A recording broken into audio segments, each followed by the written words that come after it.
we want to bring in another guest, get both of your opinions. Her name is Shanna Fuld. She's the founder and CEO and host for the Israel Daily News podcast. Welcome to First Edition. Thank you for having me on the show today.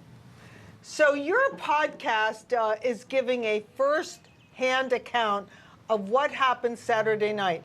Tell us what it was like in Tel Aviv when Iran attacked.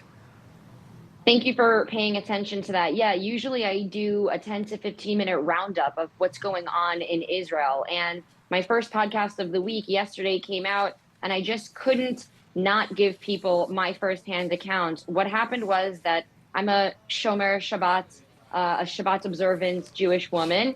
And when Saturday night the sun went down, I came home and everything had been canceled. My plans to meet up with friends was canceled.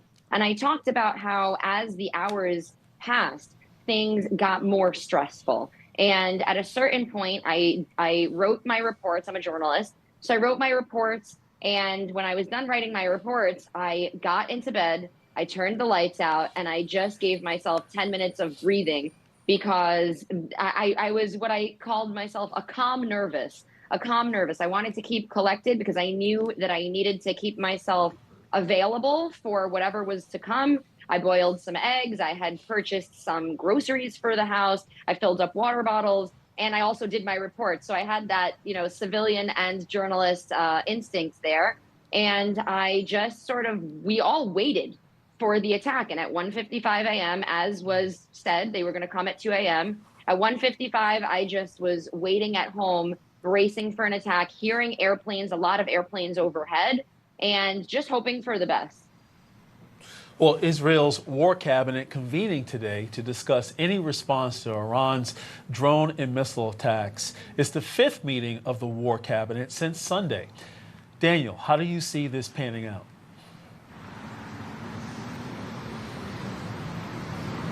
Is that question for me, John? Yeah, yes. I was saying that it's the Israeli war cabinet.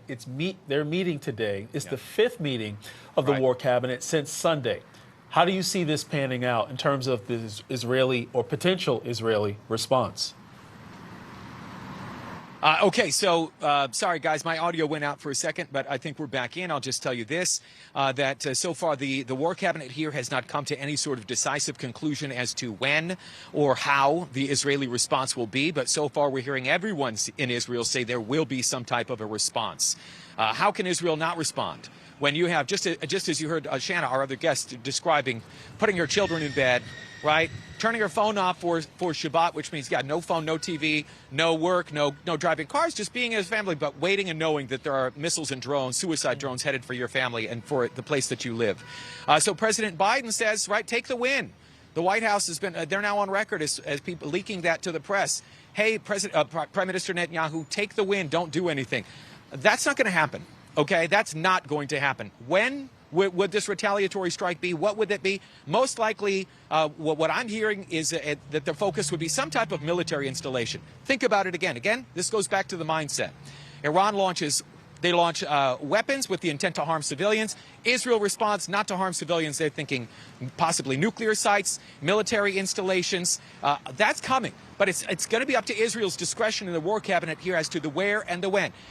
People were reporting it could have been yesterday. I think that's too rushed. It could be in the next week. It could be in the next 2 weeks. We have no definitive timeline. But I tell you, everything I'm hearing and seeing and reading in Israel, there will be a response. I think that Prime Minister Netanyahu in the war cabinet has disregarded President Biden in terms of the take the win and don't do anything. There will be something. There will. We just aren't sure of the timing. Well, this take the win advice, which is so appalling, is this because Biden is so worried about winning the votes of pro-Iranian people in Michigan, Minnesota, Wisconsin, people who chant death to Israel, that he's willing to compromise the American alliance with our strongest ally, Israel? Shanna? Is that question for me? Okay. Yeah, Thank you.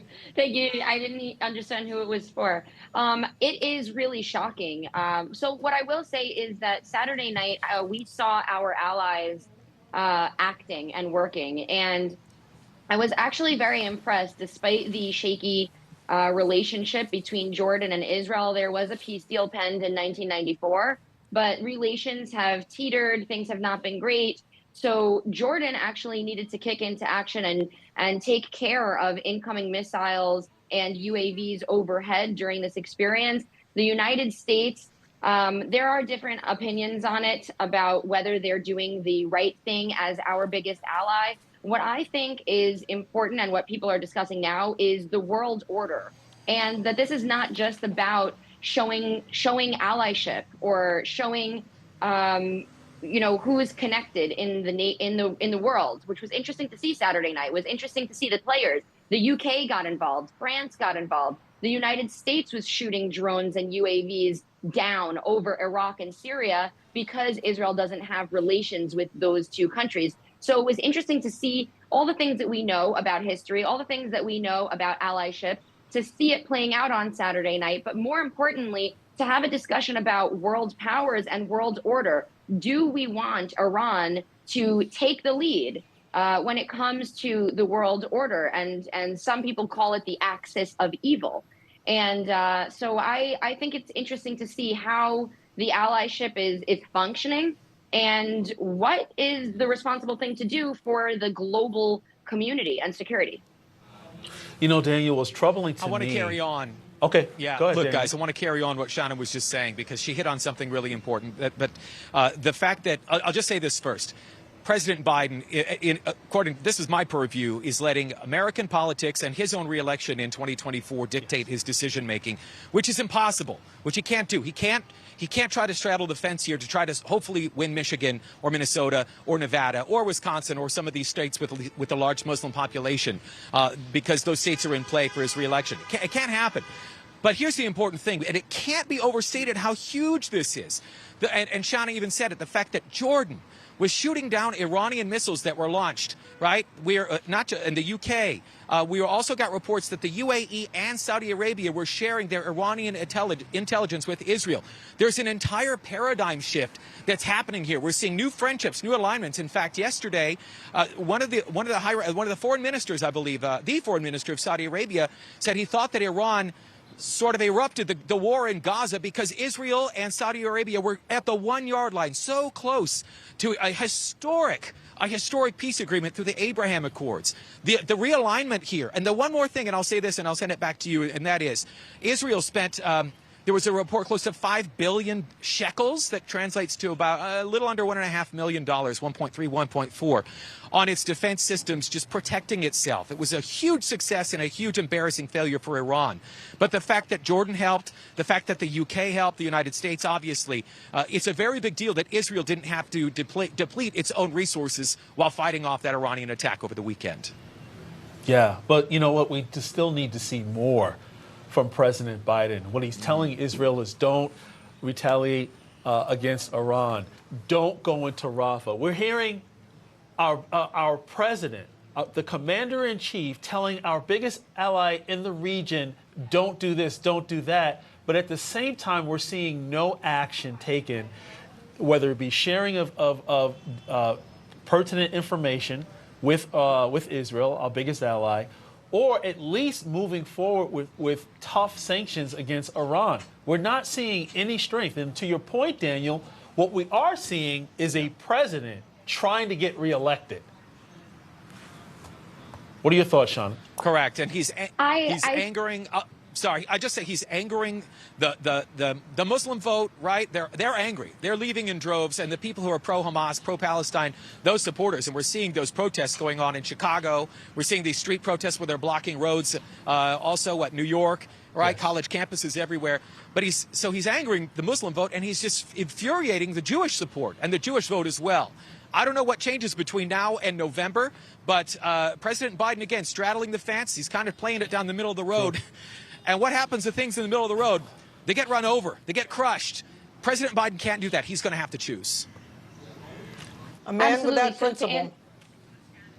To answer your question, I have been thinking about this deeply as well, and we've really been able to see what it means to be an ally. And if Israel really is the #1 ally of the United States and vice versa, I do have to say that it was a little disappointing to hear the reports coming out of the United States saying that if Israel decides to respond, it's going to be on Israel, and that the United States is not joining. Now, of course, we all understand the implications of war, and I'm not interested in seeing not even one more death, not from the Palestinian side, not in Israel. I don't want to see innocent Iranians hurt. I don't want to see anyone hurt. It's a very tough situation. And what a lot of Israelis will tell you here is that if we don't act now, and again, I'm not advocating either way. I'm not a military consultant. This is not what I'm trying to say. But the issue is, are we going to prolong the amount of time before Israel gets hit again? So if we take advantage of this opportunity where it's calm, and Iran has said, we are not going to do anything else, just leave it here. That's what Iran is saying. We struck you, and they reported that they just want to leave it here, and now it's going to be up to us to keep things quiet. But we know that things are not quiet. Iran is controlling the territories around Israel in a constant effort to deplete Israeli resources and to remove Israelis from this land by force. So when it comes to President Biden, I understand that he's trying to keep himself in office, and we do want a strong Israel ally in office. But it is a little disappointing to sort of see that he's willing to say don't. He's willing to bring the warships, which was a big deal. He brought these. He brought the on the sea. I'm having a hard. The carriers. Okay. He brought the carriers. That was a big display on October 7th when he brought the carriers to sea. So let's take it a little farther in saying that we're not going to abandon Israel. You guys can take care of it. We're going to be watching from the side. I think a true ally says we are solid. We're together. Not a satisfactory answer in my view. Daniel Cohen, Shanna Fuld, thank you both very much. Nice to see you.